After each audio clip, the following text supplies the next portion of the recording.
Kitab Suranggama 25 Kaedah Mendapat Makrifat Sasi 3 Bahagian 1 daripada 6 dalam rancangan antara guru dan anak murid diberikan dalam bahasa Inggeris pada 6 hari bulan April 2019 di Taiwan, juga dikenali sebagai Formosa.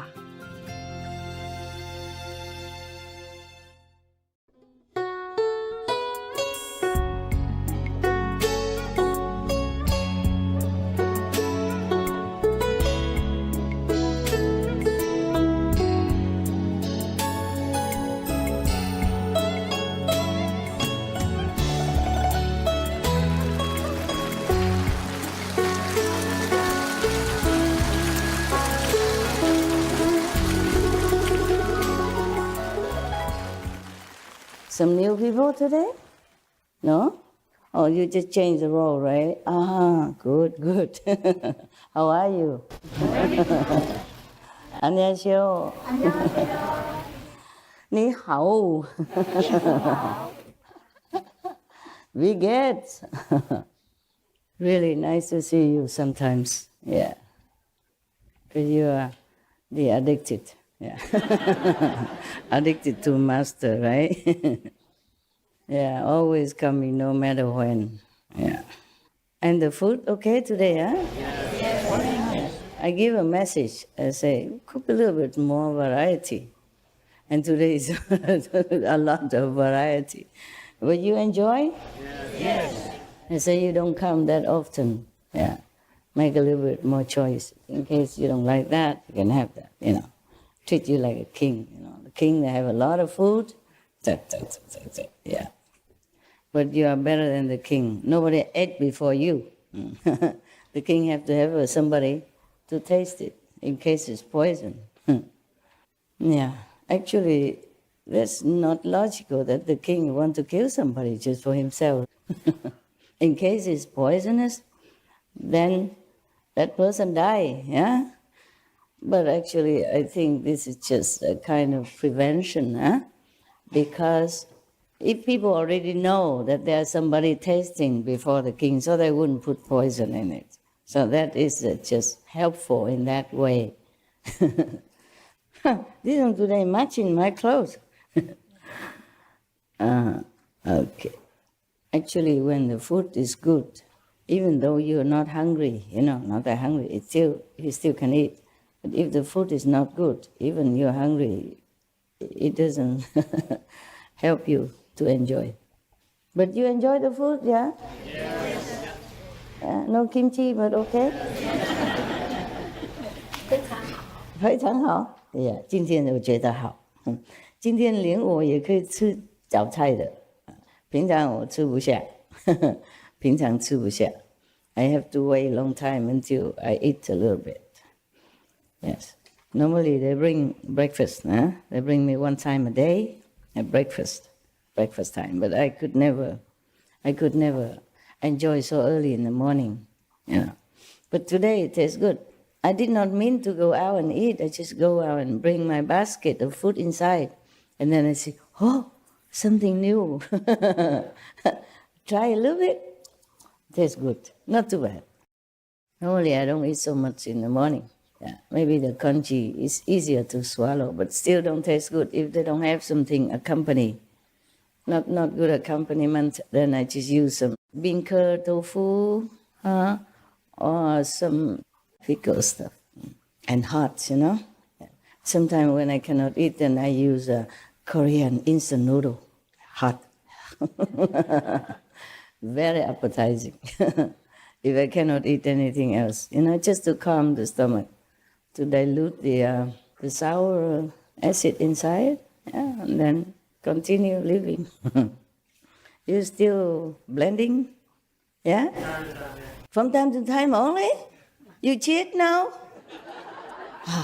I introduce you as a blender. Okay. We tend to miss what we used to have since a child. It's difficult to quit, yeah. You do quit slowly. Yeah.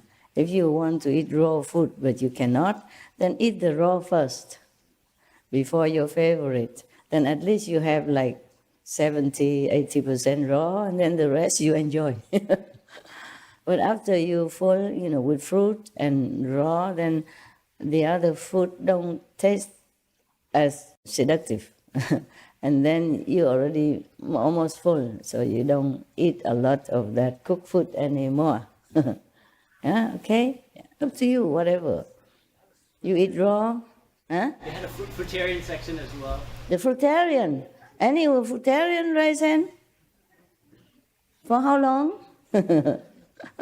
I tried before, but it didn't last. Didn't last long. Whatever, we still need to eat something. Yeah. Buddha says so, somewhere in here. I caught it, but I forgot where it is. Maybe one day I find it. Yes. The Buddha said even Bhikkhu, need to eat to stay alive. Because we need to create a little bit affinity, in order to survive. But don't create just a big, troublesome affinity, that's all, okay? Just be simple, middle way. That was a very big lecture, wasn't it?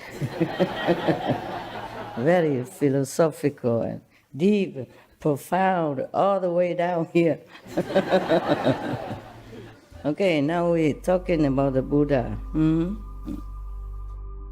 We should really thank the past masters, monks and nuns and scholars who have taken time to record the Buddha's teaching after the master's nirvana, and also for the past and present persons, lay or monks or nuns who have really dedicated themselves, sacrificed their time and precious health or under any difficult situation to translate this so that I can read it to you. And we have to thank them.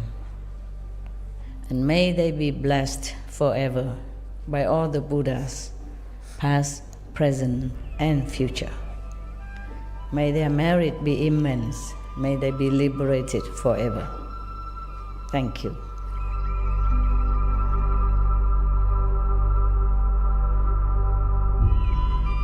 According to Buddhism and the believer and the tradition, when you read sutra and all that, you have to put on incense, flower, and bow to the sutra first and thank all the Buddhas and Bodhisattvas in 10 directions, all respectfully, before you read it, okay?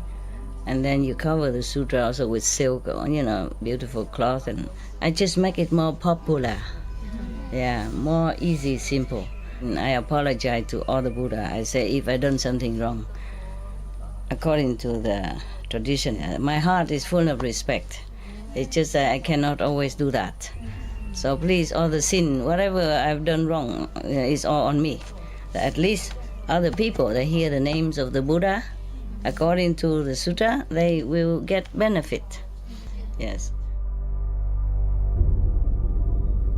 Yesterday we was already on the 10th method of meditation. Today we continue 11. Sariputra, one of Buddha's 10 foremost disciples. Sariputra now arose from his seat, bowed at the Buddha's feet, and said to the Buddha, "From distant kalpas until the present, my mind and views have been pure." Wow, imagine. All of them remember kalpas past, not just like last few lifetime or Qinglong's time, but many, many eons past, countless of years or times, many worlds comes and goes, they still remember. In this way, I have undergone as many births as there are grains of sand in the Ganges. Again, incredible. As to the various transformations and changes of both the mundane and the transcendental, I am able to understand them at one glance and obtain non-obstruction. Oh, you see, they all been practicing long time. Sariputra continues. Once I met the Kashyapas on the road. and I walked along with the brothers. They spoke about causes and conditions, and I awakened to the boundlessness of my mind. I followed the Buddha and left the home life. My seeing awareness became bright and perfect. I obtained fearlessness and became an arhat. As one of the Buddha's elder disciples, I am born from the Buddha's mouth, transformationally born from the Dharma. It's just a way of speaking, okay? Meaning the Buddha preached the Dharma, yeah, and then because he listened to all that, he became awakened. Yeah. But what a way of expressing things, huh? The Buddha's mouth is not for you to jump out from there. I don't think it's very respectful. I mean, but probably at that time it is respectful. Meaning all pure and all from the Dharma, from the teaching. That's all, okay? But the way they explain things, sometimes I'm not really pleased or not quite understand. Like that, describe the Buddha. Like his eyes like the eyes of the cows. His legs is like the lions.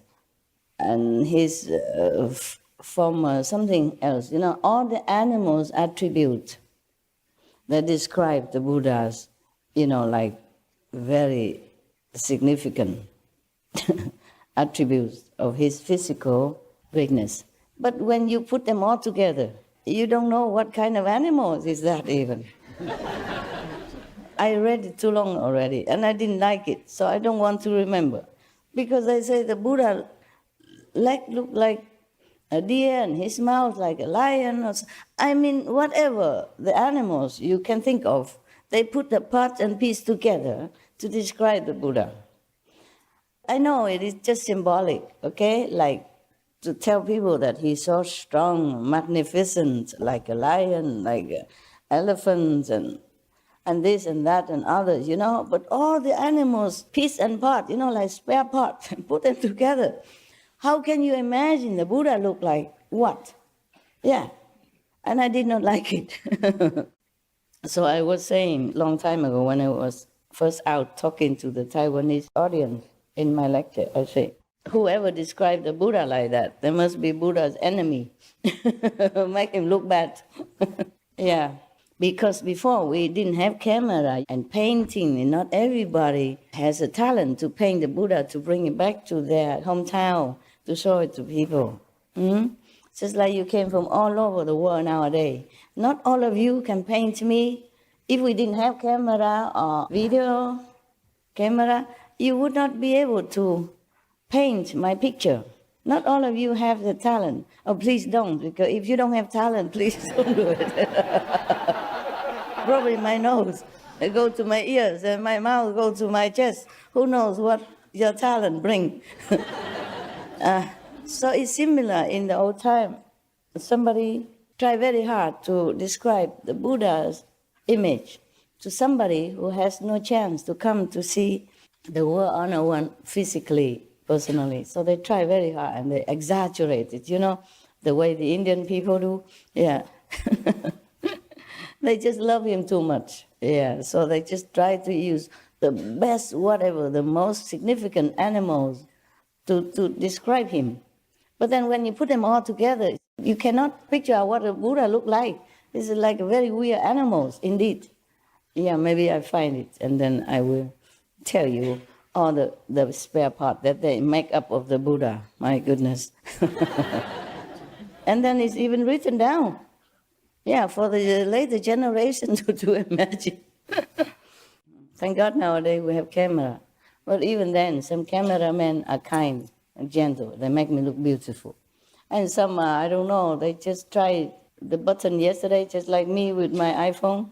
Don't know much. And then they still make my photo or my video. And I can't recognize myself. I said, do I look that ugly? So if the newcomer come, they don't know where to find the master, you know? Because one photo looks so beautiful and young, and the other photo looks so ugly and old and, you know, so distorted. Yeah. I make a joke before, remember? Somebody come and ask me, where is that beautiful Master Ching Hai? Ask me myself. Or somebody else come and say, where is the Supreme Master Ching Hai? I say, it's me. And they say, no, she looked uglier. So, okay, continue. Sariputra. The Buddha asked about perfect penetration, as I have been certified to it, for the mind and the seeing to emit light, and for the light to reach throughout knowing and seeing is the foremost method. So, I think he meditates on the light only. Yeah. See, nobody has a Kuan method yet. Not yet. The Buddha just preach. Yeah. And they just meditate whatever they have been meditating before. The Buddha just told them, okay, you concentrate on this and that, breathing or whatever, yeah? The Buddha did not teach them Kuan method yet. Wow. And you get lucky. Jump in, on board, right away. No tickets needed. No building houses, no Milarepa test, nothing. You have the most generous master. Some are like that. Cannot even withstand one test. Test because they have problem, not because I wanted to test them. They have problem, and I check them, and I don't like. This kind can never go anywhere, can never progress.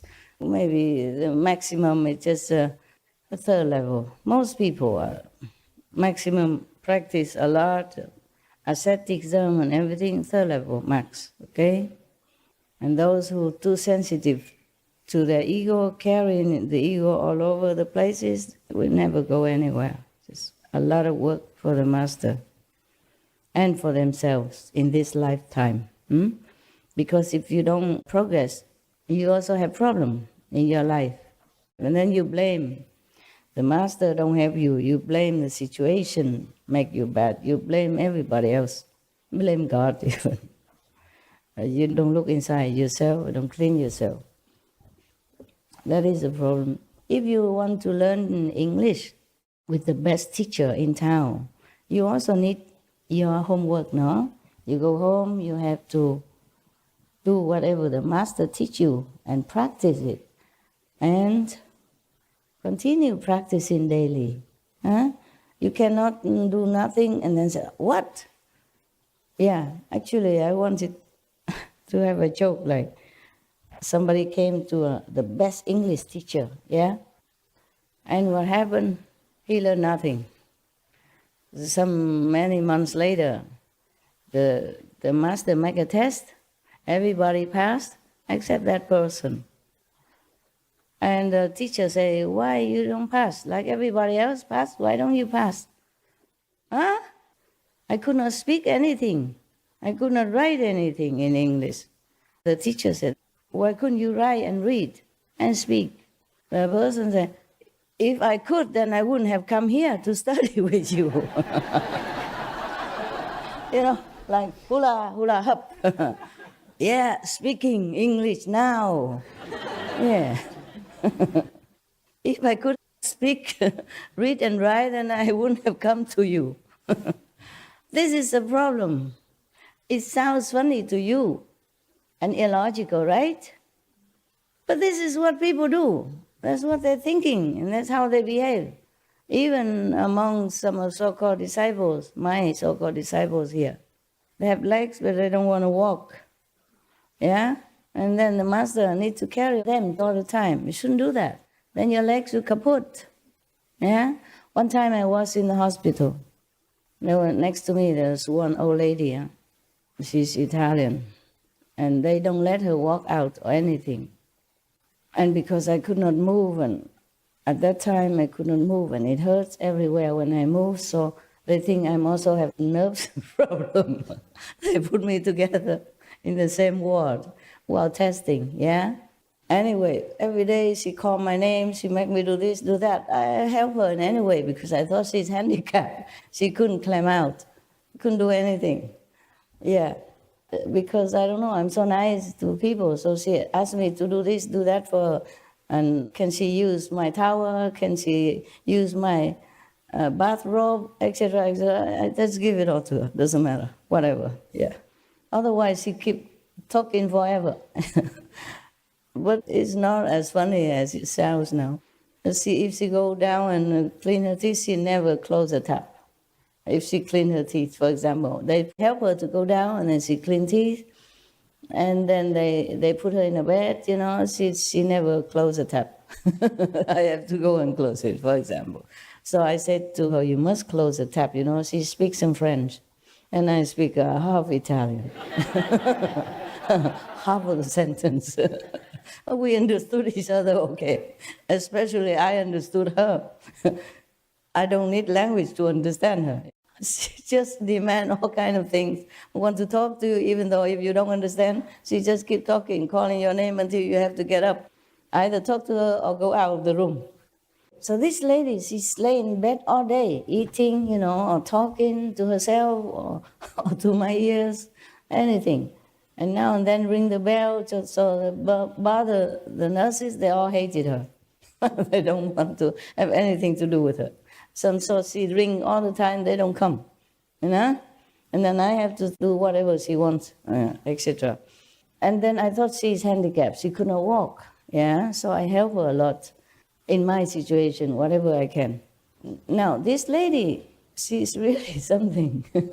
She can speak French, Italian, perfect, And sometimes because she can express very accurately, I was surprised, And sometimes I cannot bend down to pick up things, and if I drop something, I use my toe, I use my toe to pick up from the floor. And she looked and she said, oh, phenomenal. Imagine she can express like that. I don't know what's wrong. I had no idea in this.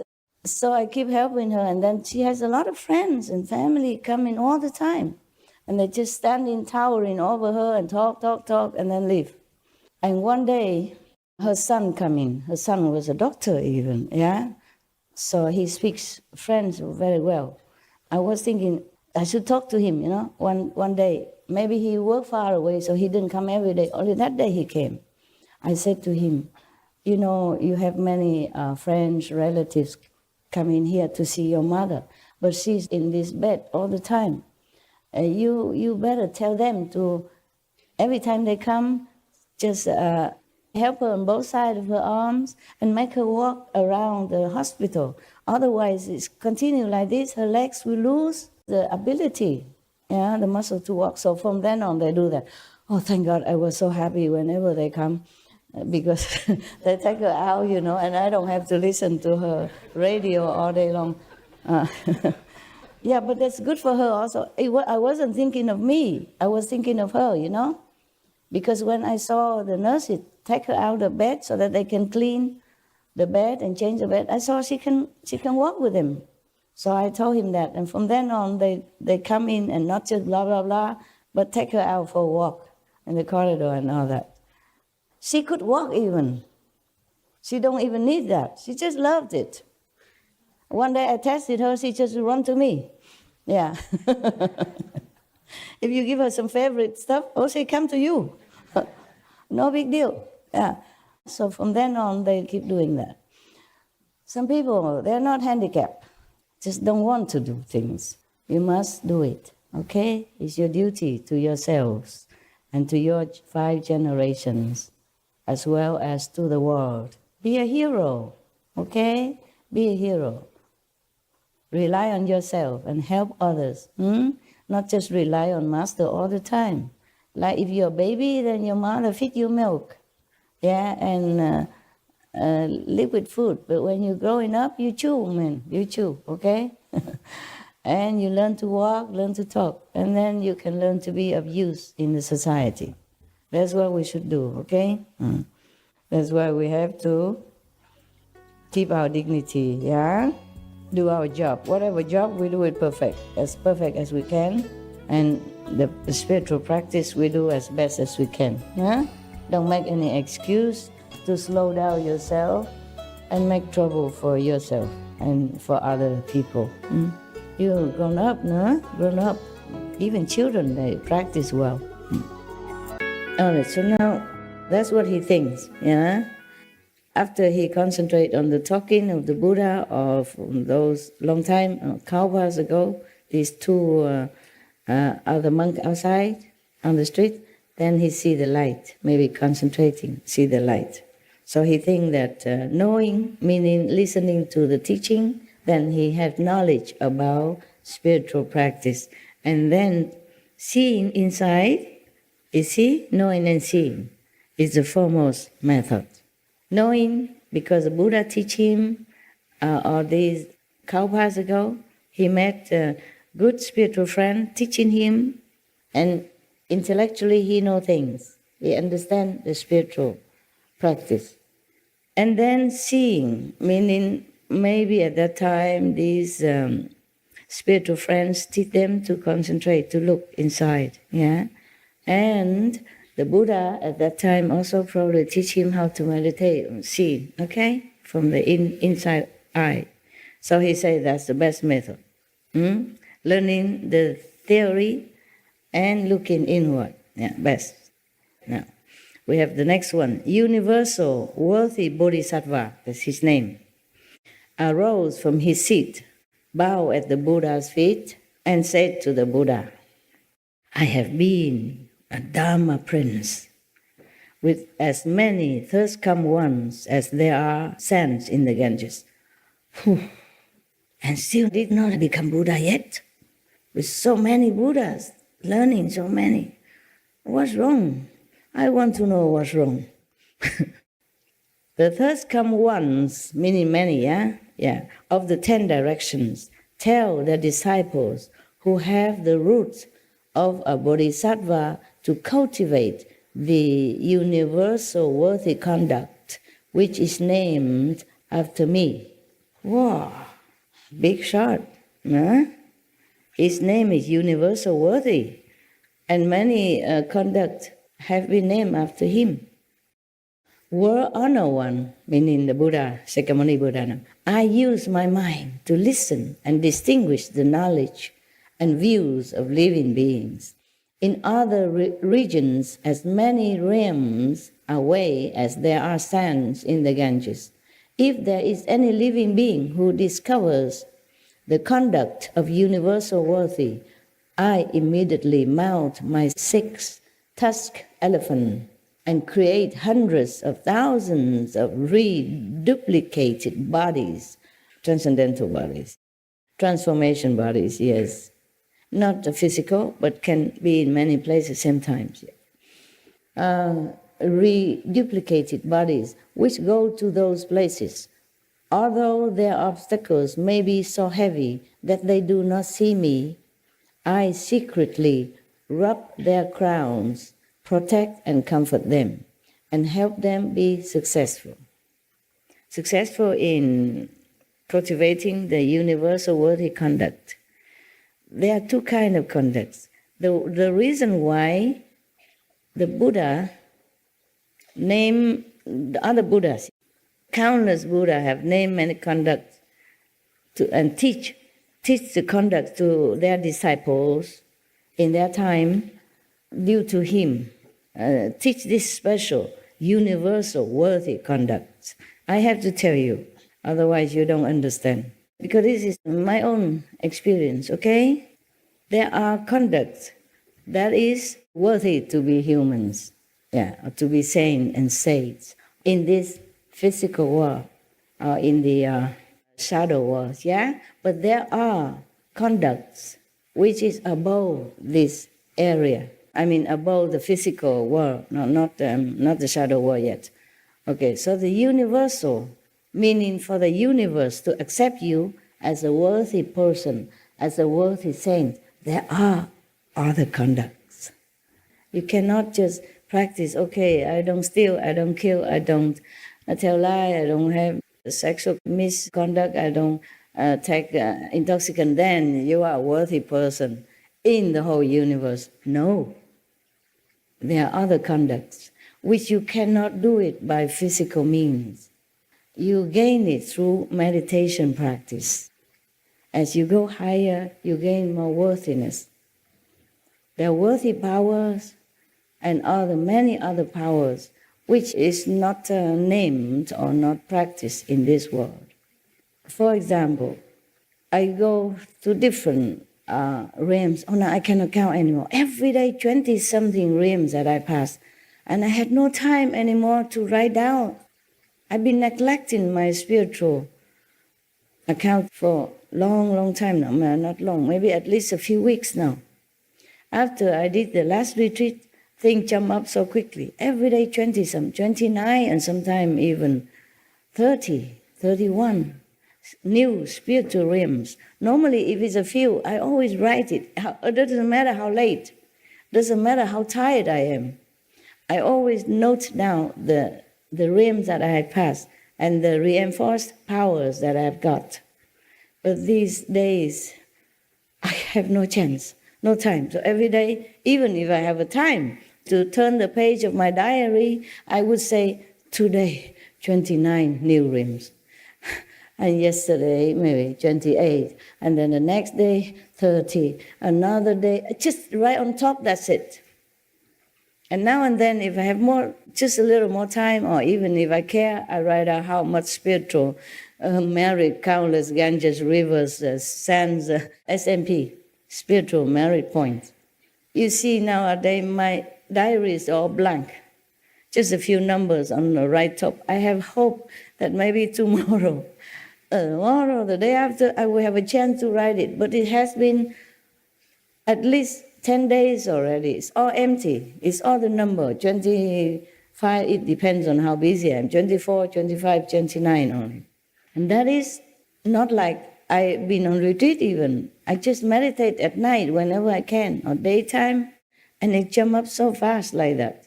Because one time, they report to me that if I want more new realms, more power, I have to go to such and such area.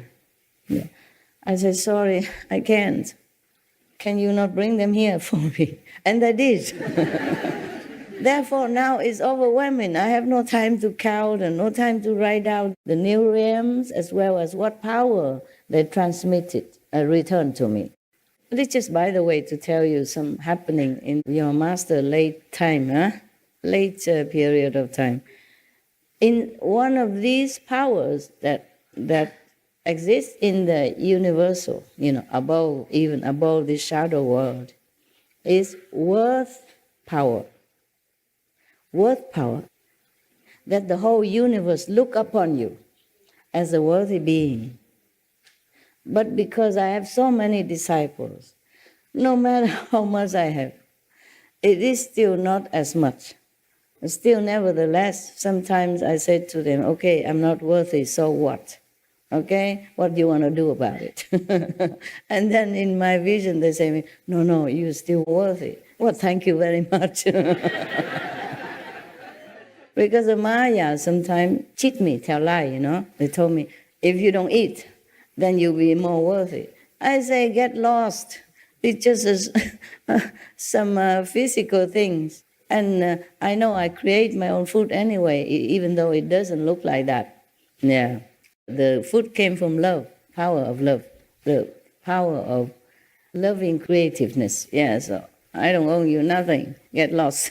But he always tried this and others, Be vegetarian, you'll be more worthy. I said, no, yeah, worthy for how long? You cut off 28 years of my life. How worthy can that be? How good is the worthiness to me if I die earlier? And all my disciples became orphans so early. And other people who are supposed to come to me cannot see me. Get lost. I keep telling him, get lost. He tries so hard. The Maya tries so hard. Try very hard. If he cannot directly influence me or talk to me, then he make, the attendants of the dogs, not my attendant. I don't have any. I used to have a lot of so-called assistant, attendant, 侍者, this, 侍者, that, I have nothing anymore. I'm so scared to use anyone because the Maya will use them to bother me, okay? So I clean up myself. I do most of the things myself, whatever I can. I don't let anybody go near. They just take care of the dogs. Even then, they still make trouble for them. and then to trouble the dogs. Make the dogs ill, make the dog trouble, and then trouble me. Or make the assistant haywire and then trouble me too. Even I don't ask them to do anything for me already. Yeah, of course, wash the clothes, because some clothes are so delicate. I can't even wash them myself. You need special treatment, yeah? They just give me all the uniform, the working clothes. I have only 2 monks' clothes, look like this. Yeah, long one, only 2. Normally in my cave, only 2 of that for summer, okay? And then some of I already worn before in retreat, the warm clothes. So I save a couple of them, and these couple and some inside clothes to keep you warm, thermos clothes. That's it. That's all I have, and I hang them on a metal string. But because I have to work, now they come in some other clothes, they're bringing in many clothes, and I have to have a plastic wardrobe, traveling one. Yeah. I don't want the heavy wood and stuff like that. In case I don't need anymore, I can just take it out and throw it outside. They take it away. Everything in the cave now is all plastic, simple, easy. Plastic tent. And I cannot bear it. It's too many things. Originally, I have only one tent. And later, they put another tent because the cave was leaking. I had to put things inside. Computer and stuff, sensitive stuff. But now they patch up the roof upstairs, so I say, please take the tent away. Too many tent, too many things. Just one thing you don't use, it feels clustered, yeah? I say, but master, we can put it back the same place. They say, I don't need it. What for? Put it back. But I don't want to offend them, so I said, never mind, you fold it. If I need, you can do it right away. So why put it there or now, okay? And some of these plastic wardrobe, you hang, these precious modeling stuff inside, because don't hang in there. Sometimes it's too dusty, the wind blow. And now I even have plastic door. Nowadays it's so convenient, I'm telling you. They just put a fan, fix a frame, put the fence, iron fence in between, and it become the door. And then it's too cold, I put them plastic sheet on it. The soft one, but thick, yeah, transparent, then it become like a door. No wind come in anymore. They used to with the wind like highway, ooh, and it make noise even, ooh, wow. Free music, yeah. Free of charge, yeah. But I did not feel all that cold at that time even. I just put a curtain on one side, then the wind is less. If it has another outlet, there were 2 big hole entrance, one the front, one the back. That's it, nothing else. And I just put some curtain on, and then one side the wind don't come out, then the other side is less. And I was okay there all winter, until they recently make this so-called door, for safety also, the safety, nobody can climb inside, yes. And then we put some clear plastic on, and then it's become door. Oh, I was thinking, what a luxury I had, because it's so quick. You understand? If you want to make a door, then you have to measure it correctly, yeah, and make the frame. In my cave, it's not possible, because the curve in here and there, it's not like your house have a straight square, They cannot make door anyway, just put some fence. Yeah, and then the plastic on is wonderful, and some curtain, for darkness or privacy. And it's very windproof in there. So it's very convenient, I'm telling you. Now I even have to cut one piece of the plastic down, flap it down, to make a window. So that I have more air inside. Just plastic sheet, and it's so windproof already. And for me, I can make a window, magic. I use a knife, just cut this like that, and it's a window already.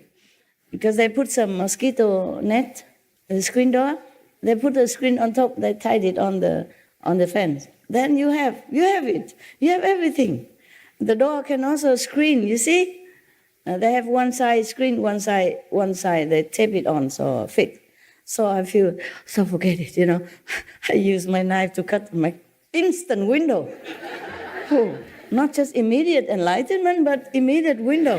Everything nowadays is instant, immediate. Instant noodle also. Ah, I feel our time is really very convenient and wonderful. Nah? Imagine the Buddha's time. He doesn't have even a tent. He sits under the Bodhi tree.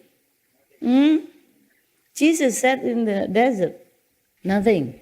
Many people in the old time, they sit under the tree. Yes, some trees are so thick, or they have a hollow in their trunk. You could sit there. I've seen some, not in our area.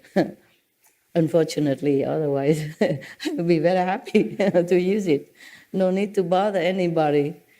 So I was thinking, very, very happy yogi I am. Everything so quick, instant, and useful. I mean, it's just the same as a door.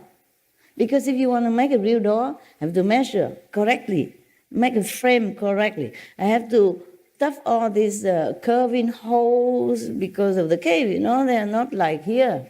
They're not square and symmetrical, no. So the fence is as good as it gets already, fine. And then I even have mosquito net and the instant window. I feel so happy, I feel like very, very contented, very lucky. And whenever I take a shower with warm water, in winter, it's like heaven. Feels so good, so good. Yeah. The Buddha did not have all this. If he want to take a shower, I think somebody has to boil water for him at that time. Perhaps they didn't have master skills. No, not my skill. It's our modern time skill. It's not my skill. It's the electrician. He put a water tank. A heater is plugged in, brother. And the water just run out, automatically, just like in your bathroom. I don't have a luxury bathroom, but I have running hot water. That is important, okay? Very important. And next to the cave even. Imagine I don't have to go out far. Inside the cave, is it warm enough? It's warm enough, of course, and nowadays you have heater. Don't you know that? I can afford a couple, yeah? But in winter, I did not put any heater in there. During this winter, I did not put, except at night when I go into the tent. It's cold, dewy and damp, and I put on. Nowadays, they even invented the fan with the heater together. You can have cool and with at the same time. And very small like this, I can put in my tent in the corner, and it even turn around. Yeah. But I cannot have that all night because it's too hot inside. Because the tent is small, so everything, built up inside. So I just have it for, I time it, 2 hours or something. Sometimes I have to even turn it off before that. It's too hot. You live in a tent, it's proof already. It's good, my tent, very good. I'm so happy with that tent. I told you we could give him Nobel Peace Prize for invention of the tent, whoever did that. In the first one who invented it. Even the one that you can turn it into the round shape, Yeah, and then when you throw it in the air, it became your house already. Those instant tent, what a lifetime, yeah. I didn't have all this convenience in other lifetimes, so that's why I appreciate it so much. You don't know how lucky you are. You take everything for granted. I lived a long time before. We didn't have this. Even when I was a king, for example, I don't have this convenience. I have to rely on eunuchs and concubines and all kind of people. And it's really give you a headache. With their ego, their clumsiness, or their misunderstanding, all kind of thing. Don't think you have a lot of servants, you happy. No. That's why many kings are bad mood, Cannot be too happy. Have you ever seen any picture or any painting of the king laughing like we do here? Like me? No.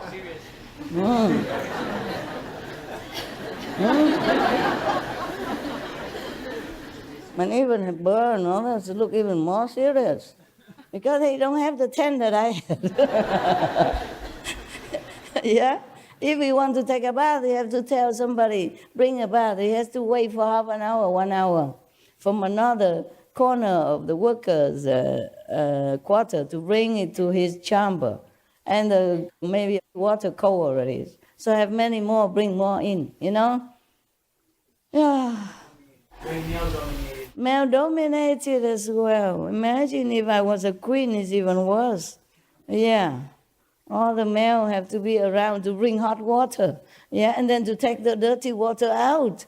Oh man, it's really put you off when you just sweating all over and you want to take off your clothes and want to jump into your bath or in your shower. You have to wait 1 hour or two for the water to, and even wood, wood oven, you know.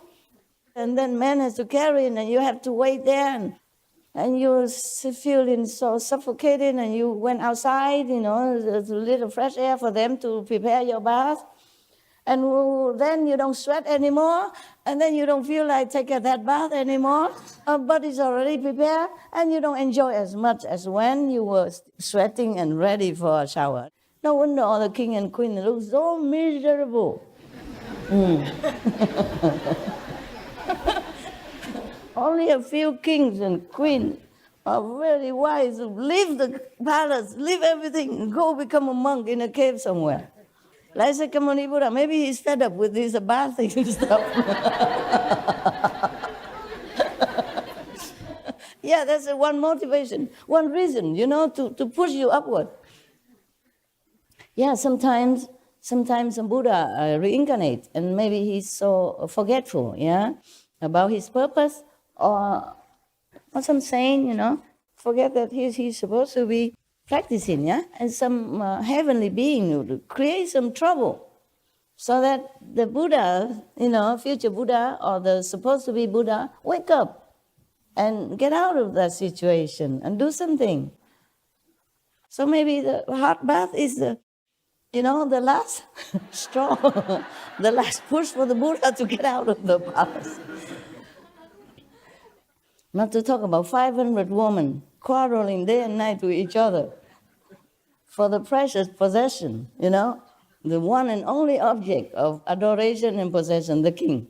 500 people quarreling, vying with each other, you know, jealousing with each other every day.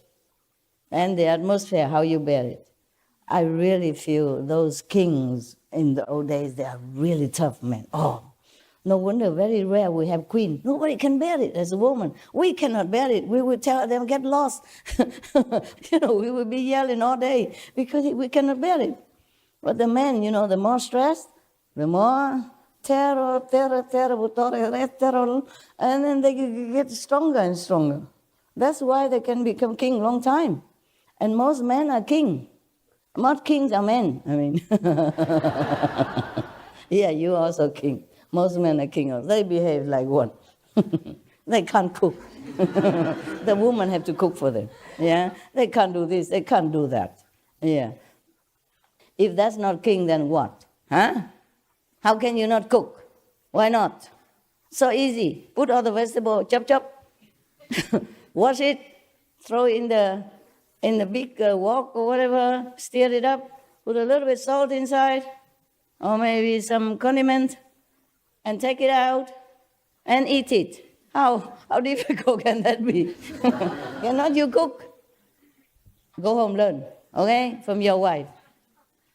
Or learn from some disciple and surprise your wife, surprise your girlfriend sometime. Give her a break. Huh? Give her a break from the kitchen. Go home, train your husbands, train your sons, train your boyfriends, okay? Make them cook. You don't want to? Okay, today no dinner. Simple. And if they don't want to, okay, go earn your money, buy your pizza. Dig it? Yeah. You did, good. I learned that from movies. Some American, they say, dig? You dig it? Dig. Mean, did you capiche, you know? You understand it. But you don't need the translation. When I ask you, did you dig? You dig it, then you understand. Right, continue. Now we go back to serious business. The universal worthy bodhisattva arose from his seat and tell that he practiced this conduct. So he said that the Buddha asked about perfect penetration. The basic cause I speak of in my case is listening with the mind to discover and distinguish at ease. This is the foremost method. Using some intellect. Yeah, you have to listen with concentration. Yeah, and distinguish what is what. Meaning what the meaning. The Buddha say that. Why he say that? There's some deeper meaning behind. Really must concentrate and analyze it. Using that, you must listen with the mind and distinguish at ease. Yeah, this is the foremost method. That's just for him. But above that, he also have the universal worthy power. Because of that, for aeons of times, he has always been able to appear different places to help the people who also practice universal worthy conduct. Universal worthy conduct is one of the methods, yeah, from 84,000 methods. Some people practice that, yeah, just to be really good, pure, morally fit, and are meditating, on the universal power. Only if you can. Only if you happen to tap into that corner of the universe where it houses universal power. Just like I went to different new realms and where it happened to store universal power there. Like for example, I go to place named A, okay? And that new spiritual realm house two power. They also have other inherent powers. But one of it is worthy power, okay? Worth, they call it worth power, not worthy power. But this worth is even above this kind of universal worthy power. In order to go higher into new realms all the time, I need many different powers to go up, to go up. And nowadays, there's more than I could even count now. I have no time to even write out what realms I passed and what power I have reclaimed. But it's still reclaimed, nevertheless. It's just that I did not record it, that's all. I just hope one day I have a long winter hibernation, then I can remember and write it all down. Or maybe not. So, because of that even, he could go and help a lot of people. You see, so the saints and sages, they don't just practice, attain their enlightenment, and sit there doing nothing. They're quite busy, going from one place to another, helping one person after another, even though they don't even know it. Yeah. Just like you have angels around you protecting you every day, but you don't see them. All right. So now we go to the next one. My calendar is running wild. 我的日历很长，好几年集在一起。I say so many years together. Okay, now. Sudarananda is another monk, arose from his seat, bowed at the Buddha's feet, and said to the Buddha, "When I first left home and followed the Buddha to enter the way," meaning for enlightenment, the way. They call it the way, the path, the Tao is the same. I received the complete precepts, 250 precepts, for monks and nuns. But my mind was always too scattered for samadhi. Even received the precepts and maybe some meditation instruction, but his mind is running all over the place. He cannot concentrate, so he cannot enter samadhi state. And I could not attain the state of having no outflows. Of course, if you don't meditate well, all your defects will not be cleansed for this lifetime. And that's very difficult to enter samadhi or to progress, yes. The World Honor One, meaning the Shakyamuni Buddha, taught Kaustila and me to contemplate the white spot at the tip of our noses. Do we have one? Oh yeah, if you look down like this, there's something. Okay, I think that is the most easy one for this monk to practice, okay? Just like Patanjali, he teaches his disciples a different method. Yes. Do you want different methods from me? No, no, you don't? You're happy with this? Okay. Yeah, okay. Because we have many, okay? By the way, before you meditate, okay, you should take some deep breath. You lay down, yeah? It's better laying down because it's very relaxing. If you sit down, maybe you might fall down afterward. You just lay down and you breathe in as deep as you can, with the nose, okay? And you say lead it all the way to your stomach or your solar plexus, yeah? And then go back all the way to the chest, and then all the way to your head, yeah? And to the crown, or to inside the head, doesn't matter. And hold it 10, count to 10, and exhale, yeah? Maybe 6 times, and then you meditate. You will find more calm, okay? More easy to sit, all right? Does that apply to both sound and like meditation? Yeah, it doesn't matter. It's fine. Before the light or before the sound, meditation, it's okay.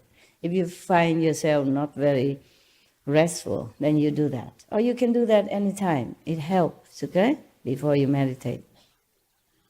And if you find yourself also a little bit angry or vexed because of situation or because of somebody rub off on you, people rub off on you all the time. Even you recite the 5 names, sometimes you forget. So you take deep breath like that. And then you just sit down somewhere, okay? Safe, and do that. Okay? Just make sure you don't fall down. Man. Because for me, sometimes I just take a deep breath in and I'm gone already. Too tired, too tired. Too tired, you know? Sometimes because of working too hard or because somebody, it depends on situation. I came home, enter my tent, and I want to turn on the warm heater, yeah? I just turn it on, and then I'm gone. and then I'm still holding it. And only when it dropped, boom, then I realized, why am I gone so quickly? So therefore, that's why most masters teach you to sit on the floor, huh? Because if you're standing up and meditate like that, you don't only drop the remote control, you drop your whole body and you might be in trouble, yeah? And don't try to test your own spiritual stamina by sitting on the edge of the stone, with a cliff underneath. Don't do that. Or if you want to go back home earlier, maybe you can. There was a Zen story about one monk. He always want to test his samadhi power. Showing off, sometimes ego make you do crazy thing. Don't do any crazy thing. Just do normal thing, okay? I teach you what, you do what, yeah? Slowly, yeah? And even if you're already Buddha, don't sit on the edge of the cliff. Yeah? You dig? Yes. Dig, good. Okay. Now, the man, he sit on top of a stone.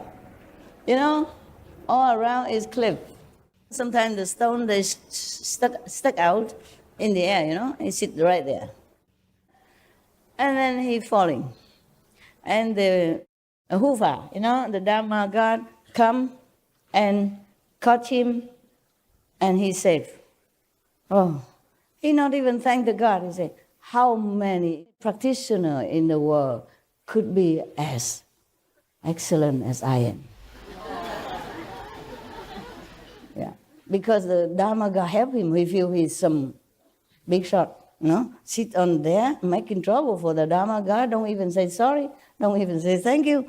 How many excellent practitioners like me in this world? So the Dharma God answer. You know the answer, right? I told this joke before. He says, such a lousy like you. Oh, plenty. Lousy one like you. Plenty. Ay. Just don't do it, okay? Even you, if you have angel around you. All right. You laugh enough already? Good. Laughter is good for you. You see, we encompass also another yoga practice. Yeah, laughing yoga, no? Yeah, for that I should cash in some extra. I promise you, I teach you Kuan Yin method free of charge, but I didn't say the laughing method. What? Yeah, bonus. I didn't say bonus. And breathing also. Oh, that's the third one. God, this woman doesn't know how to do business. I can only design clothes or jewelry, but I don't do business. It's them who fix the prices or who pay the taxes and who do all the accountant stuff.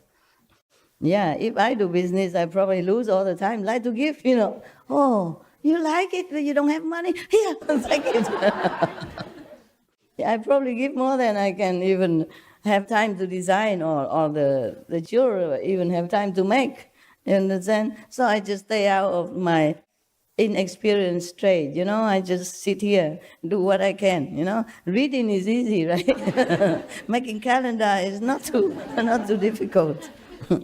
Explaining things, you don't understand anyway, so whatever I say, is okay. Yeah.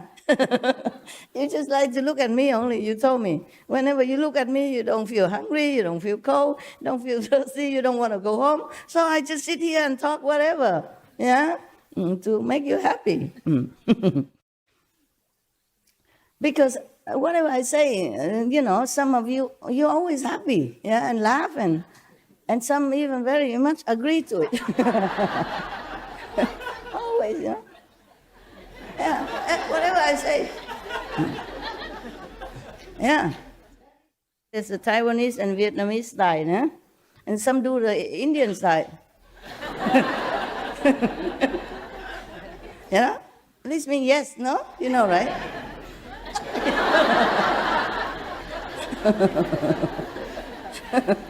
Wow, good disciples indeed. Always agree with the master. Yeah, not only laughing, clapping, but obviously nodding as well, to make it more emphasized. And even make some sound to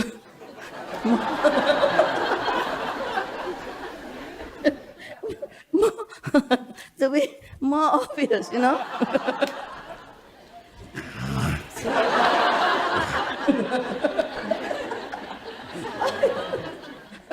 I'm telling you, if the Buddha is here, I think he would shake his head. I think he won nirvana quicker.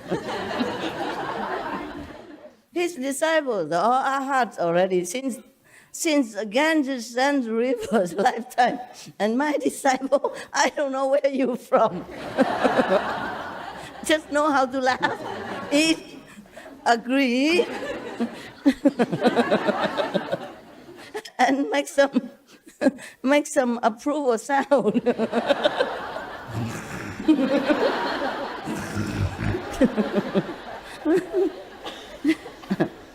I'm telling you, lucky I'm not Japanese Roshi. They beat you, If you don't sit straight and nothing like that, no matter you agree or disagree, they will beat you up. Yeah? Lucky you, I'm not Japanese Roshi. I mean master. Yeah, Roshi means master in Japan. You're lucky so many ways. I don't charge you the extra method. Free of charge, laughter, all kind of things. Good food, yeah. Good greenhouse for you. Yeah, this is very convenient, hey? Yeah. It's good. I mean, better than nothing. Oh, man, you such happy kids.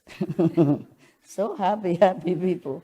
I never seen so happy people. So many happy people in any of the temples assembly in my life. I've been to quite a few temples and ashram, and I never see any crazily laughing like you are. All the time. Anything I say, you laugh, no matter what. If you understand, you laugh. You don't understand, also you laugh. Because the neighbor laugh, you must laugh. Otherwise, they know you are dumb. You didn't understand master joke or whatever. Yeah. Okay. You feel better today? Yeah. You catch up with your jet lag already? I feel sorry for you. Yeah. Today I feel happy for you. Because you don't agree, obviously. You don't use this method to agree anymore. I know you catch up. Yeah, okay, it's fine. Just to see each other is also good. Huh? Now and then. Who cares what I said, right? All right, good. Okay, so the Buddha taught him Sudarananda to contemplate on the tip of your nose. From the first, he continued, this monk. From the first, I contemplated intently. After 3 weeks, I saw that the breath in my nostrils looked like smoke when I inhale and exhale. My body and mind became bright inside, and I perfectly understood the external world to the point that everything became empty and pure, like crystal. The smoky appearance gradually disappeared, and the breath in my nostrils became white.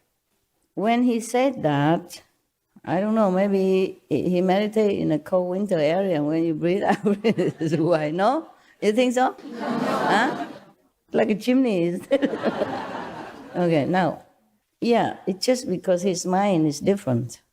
Not because the smoke come out of his nostril different. His mind is different. Yeah. He probably go up to a different level, and it became like that. Because you can see here, he said, my body and mind became bright inside, and I perfectly understood the external world to the point that everything became empty and pure, like crystal. And the smoky appearance gradually disappeared, and the breath in my nostrils became white. Okay, not smoky, but white.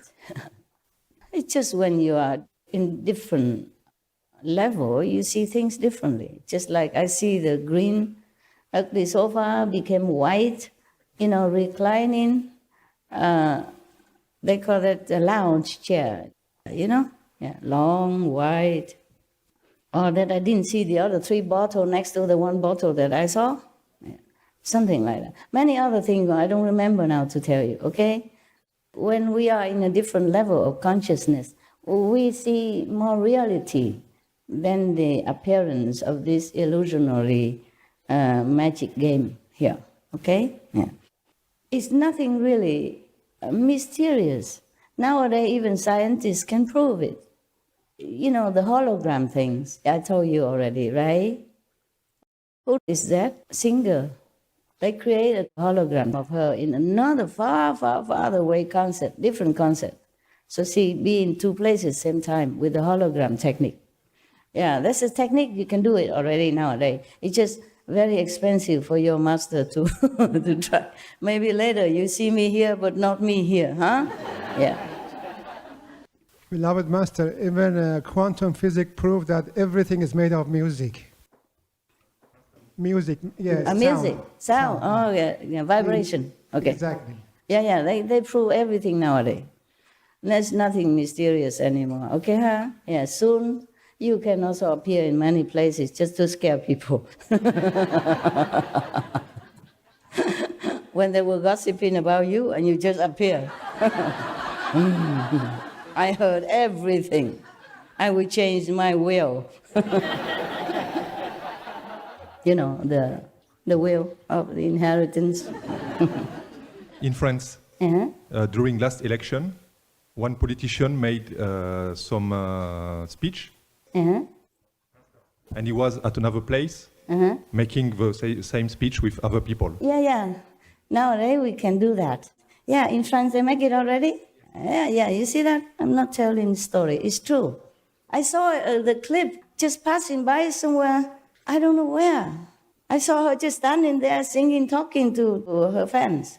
But she has having a physical concert long distance from there. I don't know how many miles or how many countries. Yeah, it's nowadays they can make that already. Okay, maybe one day then it's good. I can retire. I sit in my cave and just project this. And maybe each of you will have one master in a hologram. What? Where? Master, please touch my head. Can I hug you? Yeah, something like that. And you hugging nothing. Yeah? Yeah, but I wonder why it took so long, because in the movie Star Wars, they already saw this type of thing already. Yeah? Why did it take so long now to realize this, to make it come true? In the future, this hologram stuff will be cheaper. Yeah. And I can just sit in my cave all day long. Whenever I want to talk to you, I just project this hologram. I just tell the assistant, now, turn it on. Tell everybody to gather first, and then now, turn it on. And then you saw me sitting here. Yeah, just like now. Who knows, yeah? Nowadays, we're so advanced, not as good as in many other dimensions, even in the astral level, we are nowhere yet. But still better than 100 or 1,000 years before, right? Yes. Okay. Coming back to serious Buddha business. So, my mind, Sudarananda, continue, yeah? Because at that time, he must be in samadhi or in some different level, because he say his body and mind very bright. He see the light inside and he thinks it's from his body and mind.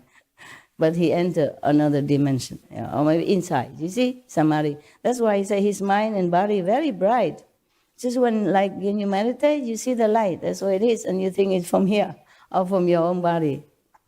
So that's how he described it at that time. And then he said, my mind opened and my outflows were extinguished. Every inhalation and exhalation of breath was transformed into light, which illumined the 10 directions, and I attained a hardship. The World Honor One predicted that in the future I would obtain Bodhi, would become Buddha. It doesn't need Buddha to say that. I can also say that. Everybody in the future will be a Buddha. The Buddha asked about perfect penetration. I did it by means of the disappearance of the breath, until eventually the breath emitted light, and the light completely extinguished my outflows. This is the foremost method. So that's what he thinks, yeah? That because he observed the breath, and the breath transformed itself into light, and that light purify him, etc., etc. Yeah, and then the Buddha even say that he will realize Buddhahood. So he's happy and he thinks practicing on the breath is the very best method. The next one. Purnamatraya Yaniputa arose from his seat, bowed at the Buddha's feet, and said to the Buddha, for vast kalpas, again, I have possessed unobstructed eloquence. When I discuss suffering, this monk also knew his past numerous kalpas. I have possessed unobstructed eloquence. When I discuss suffering and emptiness, I penetrate deeply into the actual appearance. And in the same way, I give subtle, wonderful instruction to the assembly concerning the secret Dharma doors of as many thirst come ones as there are sands in the Ganges. I have also obtained fearlessness. The World Honor One, Shakyamuni Buddha, knew that I had great eloquence, and so he made use of my voice in turning the wheel of the Dharma. He taught me how to disseminate it. I joined the Buddha to help him turn the wheel. I explained it. I accomplished a hardship through the lion's roar. The World Honor One certified me as being foremost in speaking Dharma. The Buddha asked about perfect penetration. I used the sound of Dharma to subdue demons and adversaries. and melt away my outflows. This is the foremost method. This monk, he always had, perfect eloquence, great eloquence. And in this lifetime, also the Buddha asked him maybe to help go out and make some lecture in the place of the Buddha, or maybe helping him while the Buddha was preaching, he also do some preaching. And he thinks, because of preaching the Dharma, that he has extinguished his outflows, his defects.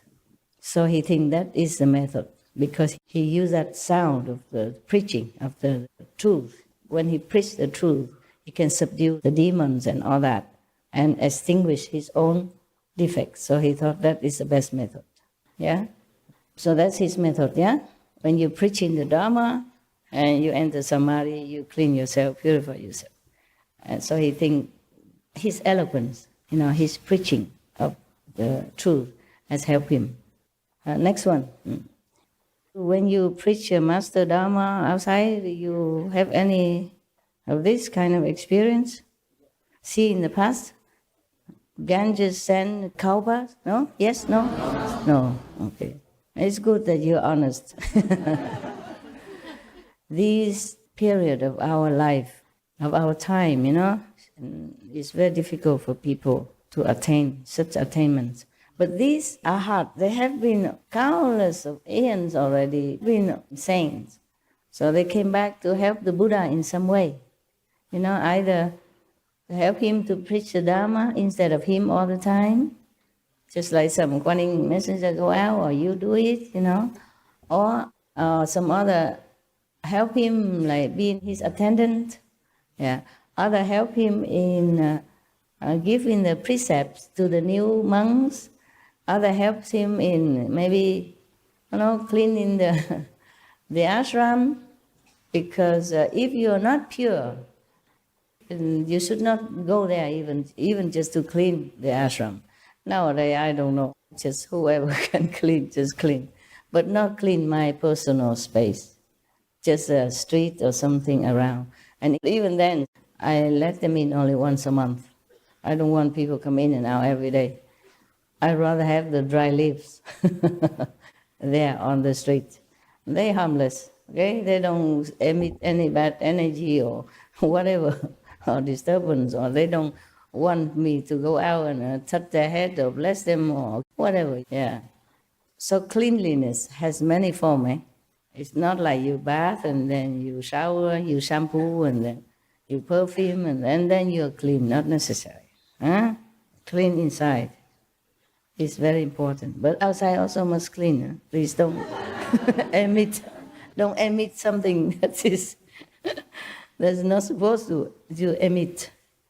Now, there's another monk, okay? Upali arose from his seat. I think they take turn one by one. Whoever came first to the Buddha to learn, they spoke first. Yeah, they have this kind of order. So otherwise, everybody stand up at the same time and speak together. Then the Buddha can never hear, or the assembly cannot hear anything. Yeah. So now it's Upali. Upali arose from his seat, bowed at the Buddha's feet, and said to the Buddha, "I followed the Buddha in person when he fled the city and left the home life. I observed the thirst come one endure 6 years of diligent asceticism.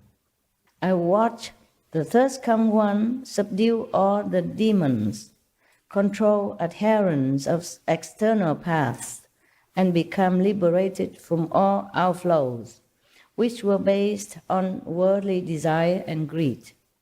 Wow, this one followed Buddha a long time, huh? Probably one of his attendants before or something, yes. Or maybe just one of the first one who caught sight of him and then followed him to help him in some way. 6 years, during 6 years even.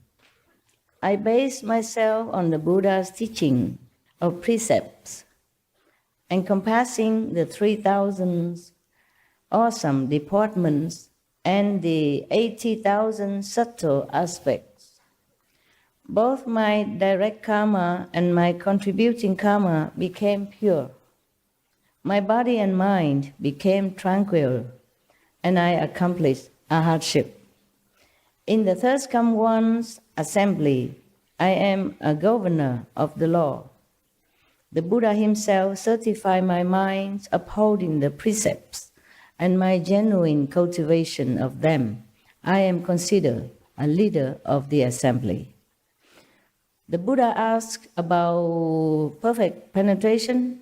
I discipline the body until the body attained ease and comfort. Then I discipline the mind until the mind attained penetrating clarity. After that, the body and mind experience keen and true absorption. This is the foremost method.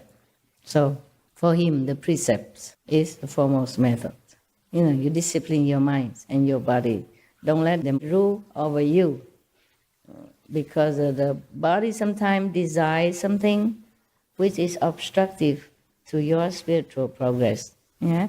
The mind sometimes giving nonsensical ideas, yeah, and make you run around, for the object of your desire, so-called the mind desire. And he disciplined them all through the precepts of the Buddha. So for him, he thinks that is a method, controlling the mind and the body. Okay, what is direct karma and contributing karma? That he can purify. Anybody know? I don't have anything. Maybe a pen. Okay, South African, tell me. Most of the direct karma is the karma that's directly linked to him, and the associated karma is karma around him that he collects or that he works with. What is the direct karma again? His direct karma, the karma that he deals with directly himself. In himself? You mean for this lifetime? Yes. And then the other one? The associated is for what he collects around him. Okay, good. Meaning nothing can affect him anymore. Even this lifetime karma, he can control. Like yesterday I have told you, suppose you were born to do something bad, but because of the precepts, you know what is right, what is wrong. You don't do it. At least the action, you don't do it. Even though you have the urge inside or the thinking, but you control, okay? And then you also control your mind that it don't even think like that. You cut it off right away. When something not correct arises in your mind, you cut it off. You don't follow it. Yeah, you control it. And then, of course, you control the body also. And the contributing karma is people affecting you around you. Correct? Yeah, here's I have a pen. To sign your real estate deal. Is business better now? Yes, Master. Yeah, good. Yes. Okay. I'm happy for you. How about the last boyfriend? Does he last? No, there's no boyfriend, Master, and I'm happy So now. he didn't last either? No. Okay. I reckon, I thought so. I thought he won't last either. Even though you told me that he was the best, he could help you a lot of things, but I think he won't last. Okay. Well, I'm glad I last. At least one person lasts in your life. Master, you're my true love. You are my true love. Oh, wow. Huh? You are the true love for all of us. How touchy-feely. Yeah, thank you. Okay. Now, the contributing karma, this is a karma that people, collective karma. People around you that make trouble for you, okay? Of course, you can do that if you don't teach anybody. If you're alone, practicing all for yourself and maybe indirectly, automatically, by the way, influence your 5, 6, 7 generation. But if you are a master, any karma is allowed to be near you, to cling on you, to rub off on you. No matter if you're Buddha or not. See, that's why the Buddha, because of his disciple, he has no food for 3 months. He has to eat horse food. And Jesus has to be nailed on the cross because of karma of disciples. And endless other masters, you name them, they all have them. Okay? But for the disciples, it's no problem, no big deal. You don't have anything. You may be affected, it can be affected for just temporarily, but hardly anything too serious. That's a job. You want a job? No. Wise. You see, this man, he's probably later on, the world call him precept number one, you know? Just like Ananda is memory number one, and Wunsu, Manjushri is wisdom number one, for example, like that. And Maudha Lagayana is magical number one, etc. Yeah? This one, precept withholding number one. That's why he became like a precept transmitter in this group. Whoever knew a Karma, he probably transmit the precepts. Because he's a law holder in this assembly. Yeah. So that's what he thinks, yeah? Precepts, yeah, and controlling your mind, your body. Don't let it ruin you. Don't let it rule over you is a method, right? Now, Maugayayana arose from his seat, bowed at the feet of the Buddha, and said to the Buddha, once when I was out on the road begging for food, I met the three Kashyapa brothers. Three of them. One name is Uruviva, another one named Gaya, the other one named Nadi, who proclaimed for me the third come one's profound principle of causes and conditions. I immediately brought forth resolve and obtained the great understanding. Just to hear the cause and effect, he determined to obtain a great understanding, meaning he resolved he must get enlightenment. Yeah, he resolved at that time, because sometime maybe he became a monk under the Buddha, but he has not completely determined in his mind to get enlightenment. You know, it's just too comfortable. Every day sit at the Buddha's feet, listening to him talking and explaining things, and the Buddha pamper, you know, spoiling all these monks like his own children. Yeah, it's too comfortable. You know something and you feel something and you're determined to get it. It's another thing. So he know, okay, everybody should get enlightenment just like all of you do. Yes, Master, we want enlightenment, but I don't know how much you want. So only that day when he went out begging, and suddenly he listened to these three brothers, same in the house, same Buddha's monk, talking about cause and effect. Karmas, yeah. And suddenly at that time, maybe he feels scared. Suddenly it hit him that if he doesn't practice well, if he doesn't get complete enlightenment, maybe like that. Every day he took things for granted. Yeah, I have a Buddha. Buddha will save me. Just don't even think like that. Just too comfortable. Just sit there. Doing not much. You know, maybe don't meditate very well the way you do. You meditate better, right?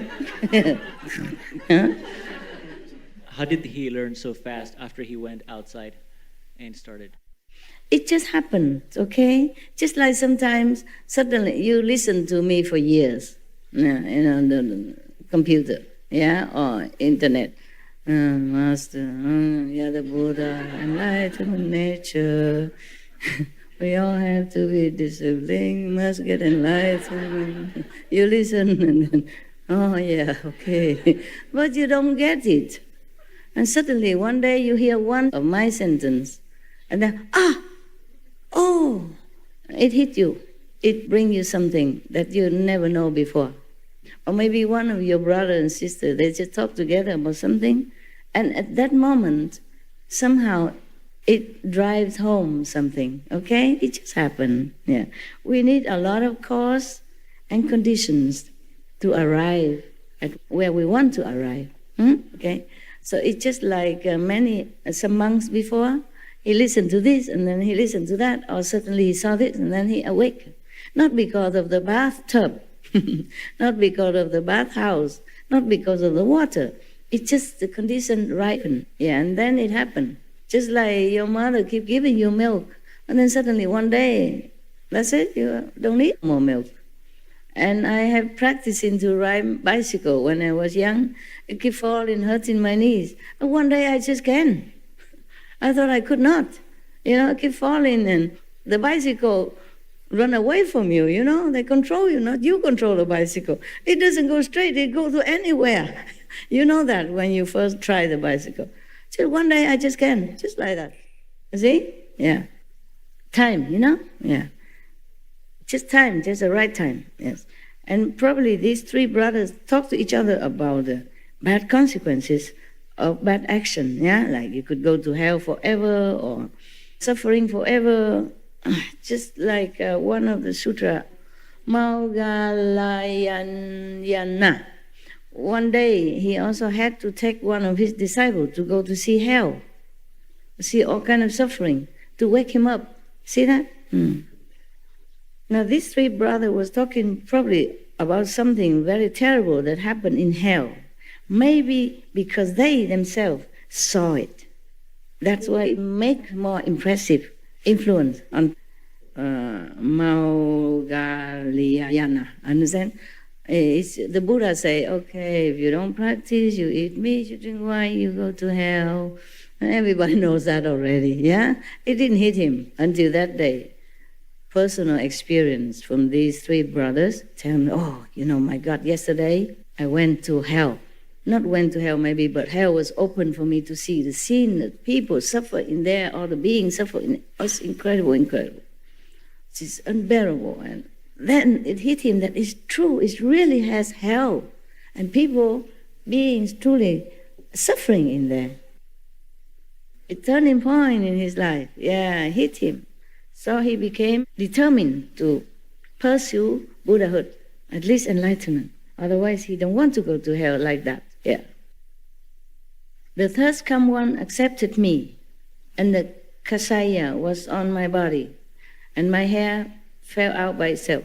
After that, he came to the Buddha to want to become a monk then. Maybe he was just a lay person before, and just come and go, don't care. What for? Become a monk.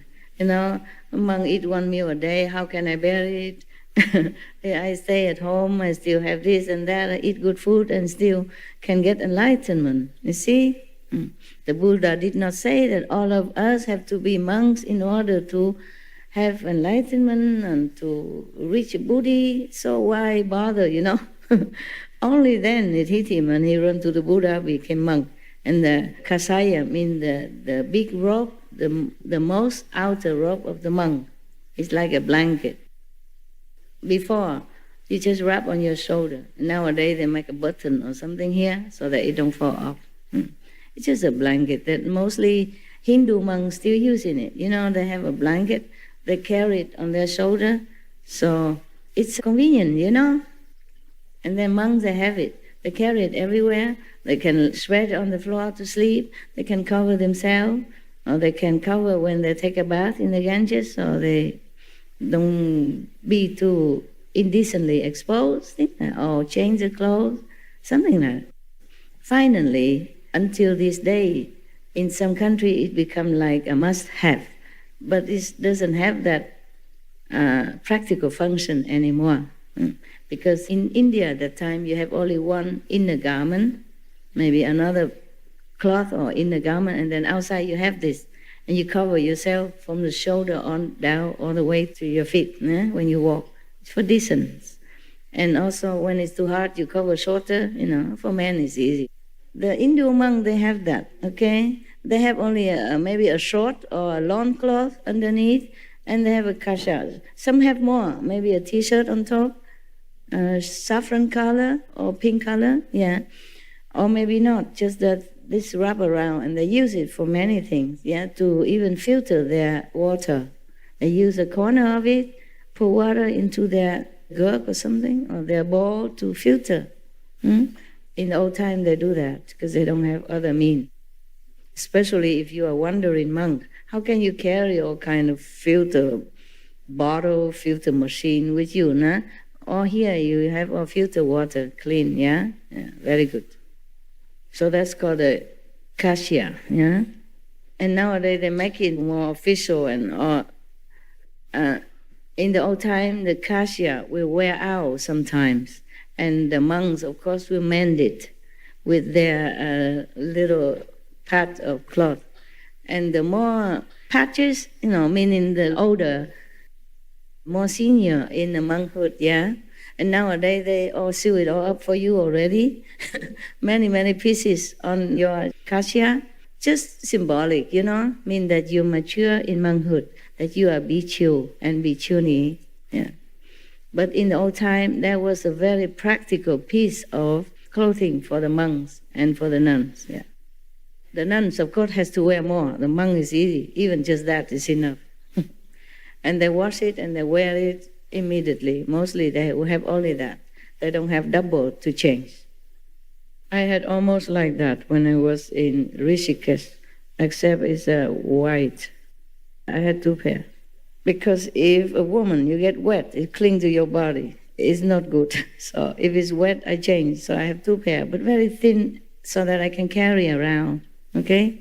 And some undergarment, of course, all right? So I had only 2. I wash and I wear immediately. Just put on the rock and you wrap around with something, and then you wait, you meditate, and then your clothes dry, and then you go home. Oh, I feel very nostalgic. As long as I'm along the Ganges River, I do this thing. Yeah, I can't remember so many places I went. Yeah, that kind of life is my life. That really is my life. I was so happy. I did not even think that I'm happy or not happy. You just feel, empty of everything. You just fine. You just live your life. That's the life that I want. And I always love that kind of life. That's the happiest time of my life. That reminds of the poem On a Riverbank. Yeah, I also said On the Riverbank. And that's where the poem came from, the song came from. Also another one I made for the Buddha birthday, also on the Ganges River. Yeah, these poems are real, real scenery. Yeah. I really love to have that kind of life. You have no idea. You have no idea. You have no idea how I love that kind of life. The other day I was talking to a sister from India, and we were saying if we could organize a retreat back in Rishikesh or something. You mean me? Are you? Probably we could have worked. All of you? Yeah. I don't know if they have such a big place for you in Rishikesh. It's kind of mountainous, and some ashram are very small. There's a lot of temples. Temple, but you not for all this. Small temples, yes. Yeah. And they let you stay 3 days only. Every resting place in between or temple, 3 days you can stay. Because others can come, otherwise you keep staying there and you become owner of the temple and no other pilgrim has no place, you see? So the rule, 3 days, yes, maximum. That's very hospitable already, yeah? But I love this kind of life. I don't remember any time, even during my marriage, good marriage, would I have been so happy as that time in Rishikesh. Rishikesh is a more deep impressed because I stayed there long and alone in little mud hut, and truly lived the life that I wanted to, even though I don't have a lot of money. Every day I can afford to make my own chapati, a few, and then a cucumber or peanut butter. That's it. If I eat an extra samosa, the next day I have to to skip lunch. Yeah, it's cheap, but I didn't have a lot of money at that time. It had to last. I didn't know how long I stayed. Now I think about it, that's the happiest time ever, of my life. Happiest time. And if I could do it again now, I would be ever so happy again. I imagine that. That is for sure. I know what I want. But we don't always have what we want in life, Life takes us different path. We just accept it. That brings me to another topic. The brother asked me, just one more tent, and this one is bigger for you, Master, more comfortable, bigger, large. I said, no, I have one already, and I'm happy in it. Why have another? He said, just one more in case. I said, no, one more is too many already, because now I already have a lot of things. When I first came to the cave, I'm happy.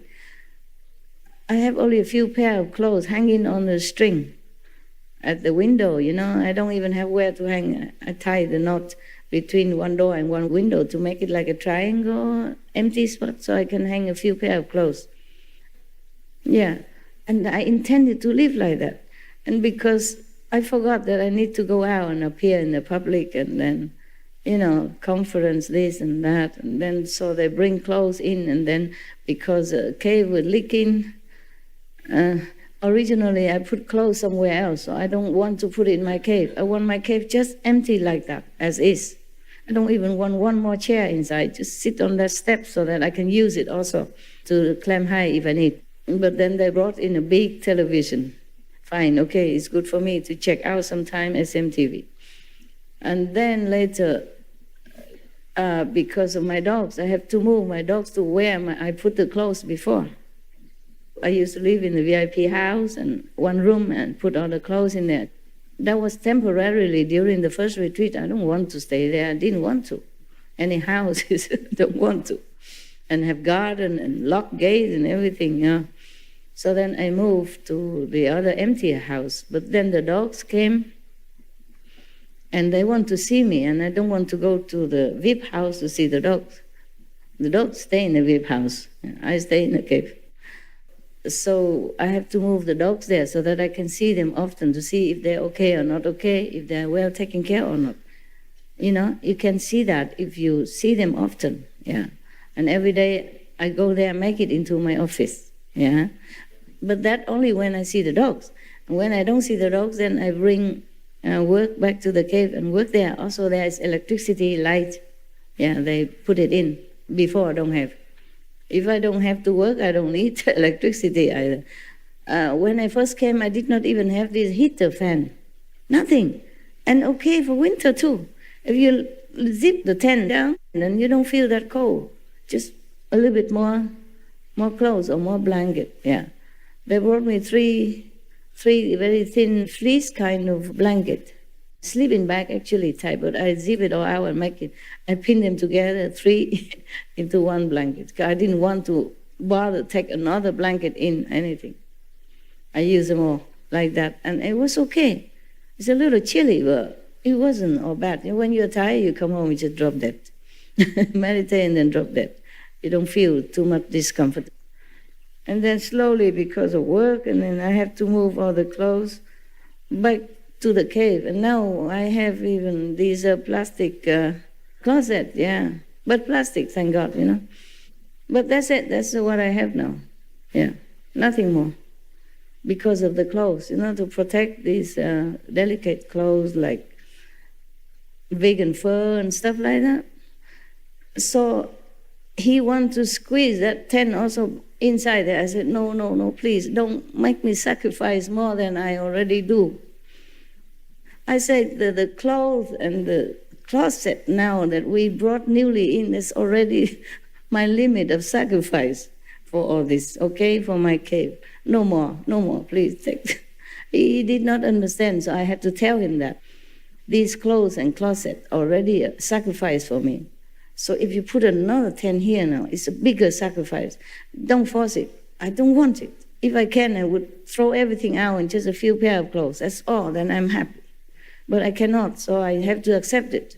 So just don't make any more. He didn't mean anything bad. He worried about me. He was crying even. Master, why you stay in such a small space like that? I said, small? I am small. That's enough. The coffin is even smaller. The coffin, when we die, even smaller, and we fit all in. Why worry about now? The tent is okay. Just fine, Because the bigger tent, you don't have this kind of throw it in the air and then it become a tent, Only smaller one, and you can do that. And I like that. Because I don't know how to string this structure like you do. You're more expert. You do that all the time. I cannot. I string one and the other one loose. Those Mongolian tent with the sticks and you string them together. I could never do it. It take me a whole day, and I fix one, the other one come out.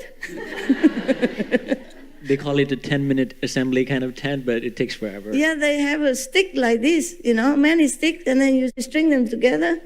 I don't know. I saw some of your brother, sister do it, and I learned I can, but I stick one in, the other one came down, and forever. So I forget it. I like those that, you just throw it in the air, and it spring up, 30-second 10. So that's why it's smaller. Bigger tent, you have to string this thing. Yeah, and then it keep losing all the time. Or maybe I kick it and then it get loose. I did it all right, but then I'm clumsy. I turn around and then another one loose. And then I fix it.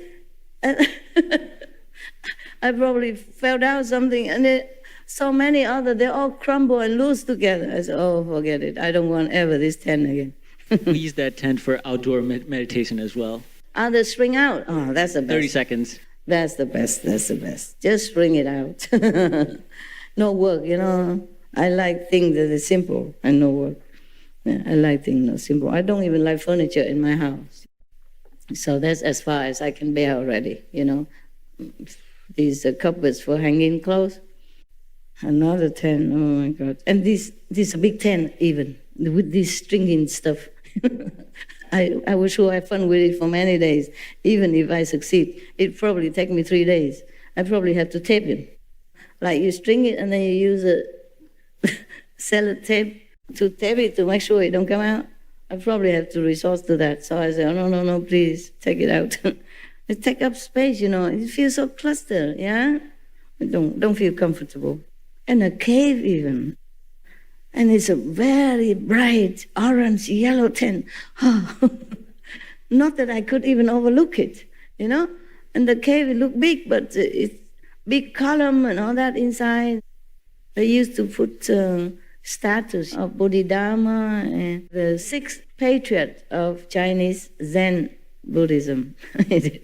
So they took away because they belong to the old owner.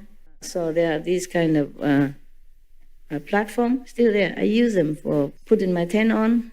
They're too small. My tent sticks now 4 direction, but it's big enough for me. That's why your brother was crying, thinking too small. I'm not small. I'm very small. I'm pocket size, traveling size. All right. So he became a monk, yeah? Shave hair, have a kasha. I roam in the 10 directions, having no impeding obstructions. I discovered my spiritual penetrations, which are esteemed as unsurpassed, and I accomplished arhatship. So he has become arhat. But even then, can you imagine? Even then, he cannot forget to use his magical power, which eventually led him to miserable death. Yeah? He continued, not only the honor one, but the thirst come ones of the 10 directions praise my spiritual powers as perfectly clear and pure, masterful and fearless.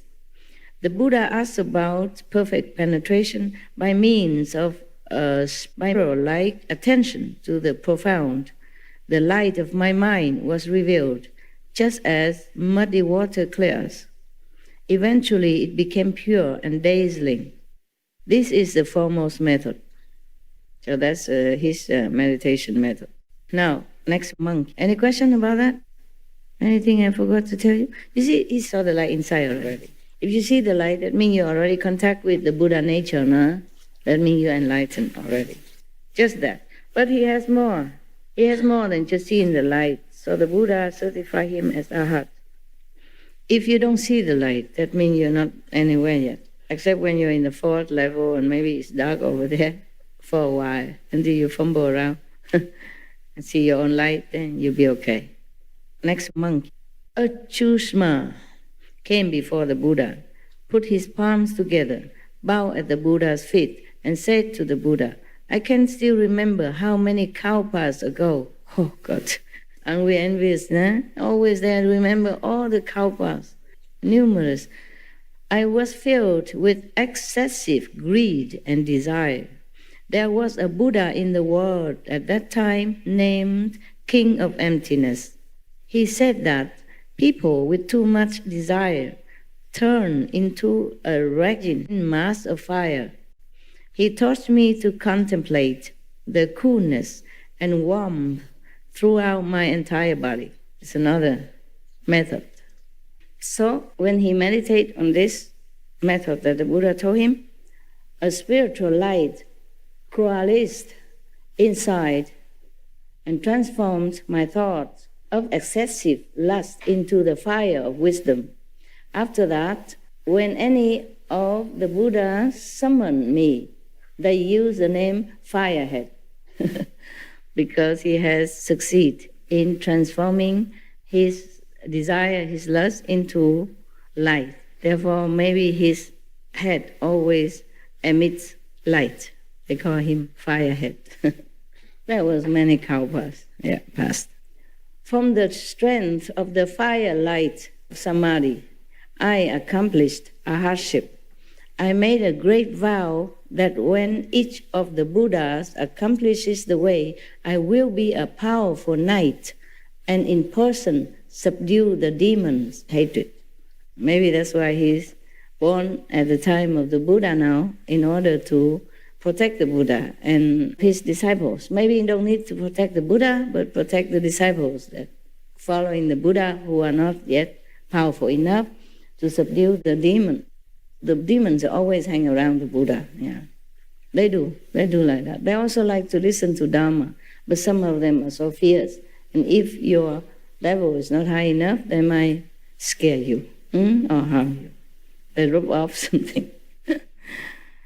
And not to talk about the demons and the Maya always hang around the Buddha to cause trouble. Cause trouble for his disciples and indirectly trouble the Buddha. They do that all the time. The Buddha asked about perfect penetration. I used attentive contemplation of the effects of heat in my body and mind until it became unobstructed and penetrating, and all my outflows were consumed. I produced a blazing brilliance and ascended to enlightenment. This is the foremost method. There's not much we can explain here, so I don't need my calendar. Next one. The Bodhisattva name, maintaining the ground. This is some name, huh? Arose from his seat. Maybe he's the one who taking care of the ground where the people meditate. Bowed at the Buddha's feet and said to the Buddha, I remember when universal light, thus come one, appeared. Another Buddha, long time ago. In the world, in the past, I was a bhikshu who continually worked on making level the major roads. No wonder that's why he's an engineer, soil engineer, making roads. Ferry landings and the dangerous spots in the ground where the disrepair might hinder or harm carriages or horses. I did everything from building bridges to hauling sand. No wonder his name is maintaining the ground. Just like goldsmith, blacksmith, woodsmith, carpenter, yeah? Okay. Now, Buddha doesn't have any carpenter, bodhisattva here. I didn't see yet. But he has a soil engineer for sure here, yeah? I was diligent in this hard labor throughout the appearance of limitless Buddhas in the world. Wow, so whenever any Buddha appear in the world, he also appear to level the ground, to maintain the bridge and repair the road. If there were beings at the walls and gates of the cities who needed someone to carry their goods, I would carry them all the way to their destination, set the things down and leave without taking any recompense. And he don't charge money for that. He helped a lot of people. When the Buddha Vipassing appeared in the world, there was a worldwide famine.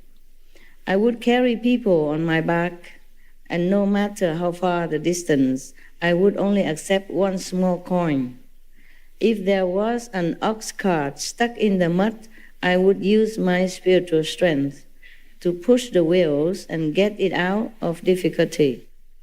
Once a king asked the Buddha to accept a vegetarian feast. At that time, I served the Buddha by leveling the road as he went. Vipassing thus come one rubbed my crown and said, you should level your mind ground. Then everything else in the world would be level. Immediately, at that time, my mind opened. As the Buddha said that, he blessed him also. So immediately, my mind opened up and I saw that the particles of earth composing my own body were no different from all the particles of earth that made up the world. The nature of those particles of dust was such that they did not connect with one another, nor could they be touched by the blade of a sword. Wow. You know that, right?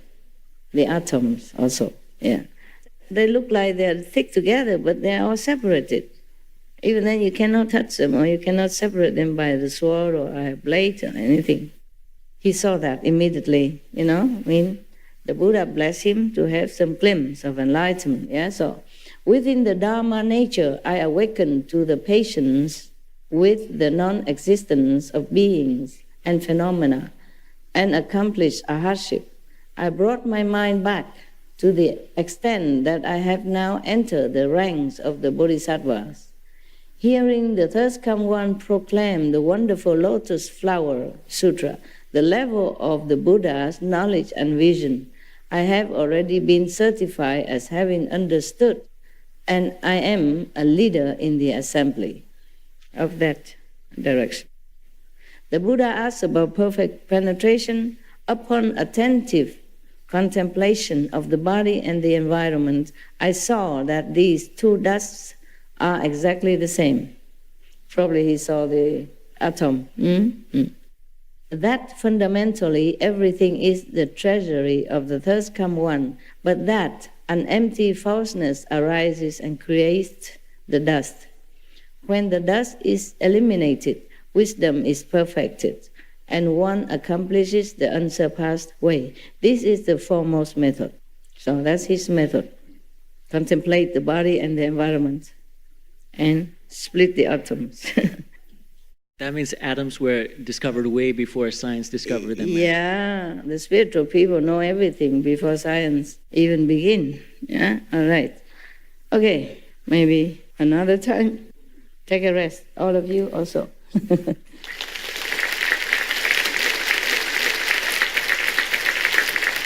Thank you, Buddhas. We should really thank the past masters, monks and nuns and scholars who have taken time to record the Buddha's teaching after the master's nirvana, and also for the past and present persons, lay or monks or nuns who have really dedicated themselves, sacrificed their time and precious health or under any difficult situation to translate this so that I can read it to you. And we have to thank them. And may they be blessed forever by all the Buddhas, past, present, and future. May their merit be immense. May they be liberated forever. Thank you. I can't believe I speak hours non-stop. I could not. Yeah, truly. Because I don't know how, really. I normally don't like to speak at all. That's why I avoid to see people whenever I can, yeah? I don't know what happened. I don't know if it's love or is it your desire or... We are so blessed, Master. Thank you so much. Because I tell you why. The other day, remember we have a mantra for the practitioner after the Buddha died. He said you can make a mandala, build a hut or a platform, and you have to sit there 100 days, no sleep, no eat, no drink, and recite what mantra, so that you can also become enlightened, just as when Buddha alive. And the mantra is about 20 pages. I didn't read it to you, remember? And then I thought I better practice reading it first at home.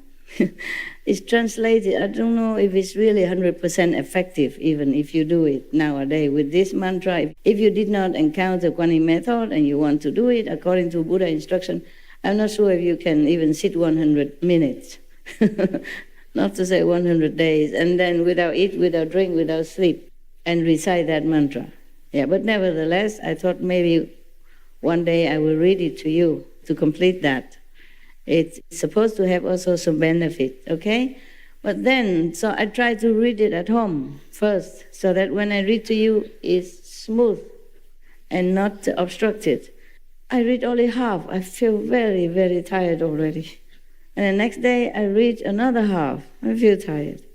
One day I try again to read. I try to read several times so that I become more used to it. Because a mantra is not like English, words are not having anything to connect with your intellect or your logic.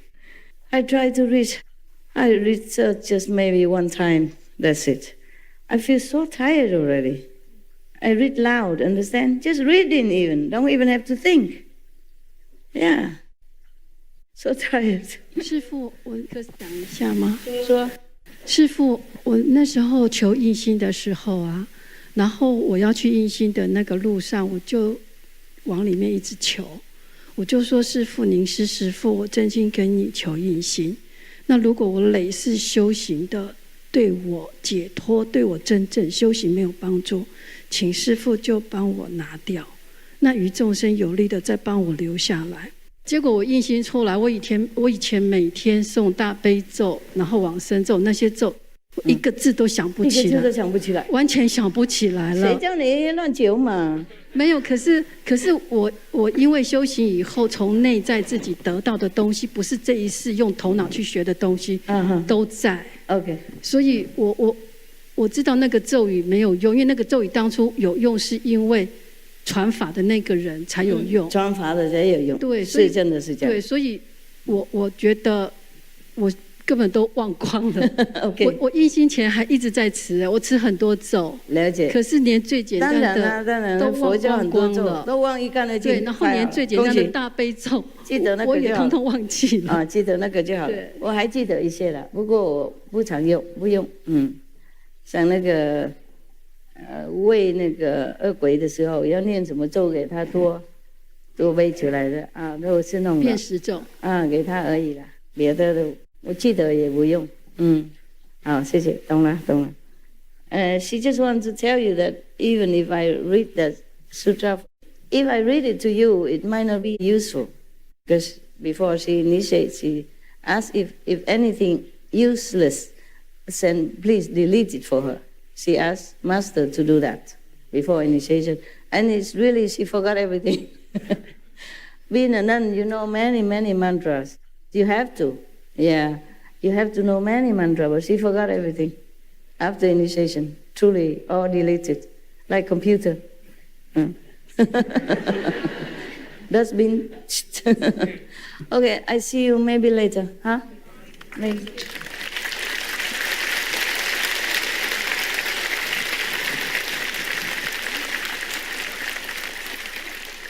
谢谢耐心. Thank you for your patience with your cramped legs and your squeezy seat, your patience. Thank you. I don't know if I could do that. I don't know if I could sit there with such a long Western leg for hours. Thank you. 你是不一样. She said because Master bless him, but for them it's easy. They do that every day. Monks, they meditate a lot, you know. Before even they met me, they would have learned some meditation already, you know. So for them, they sit long time, no problem.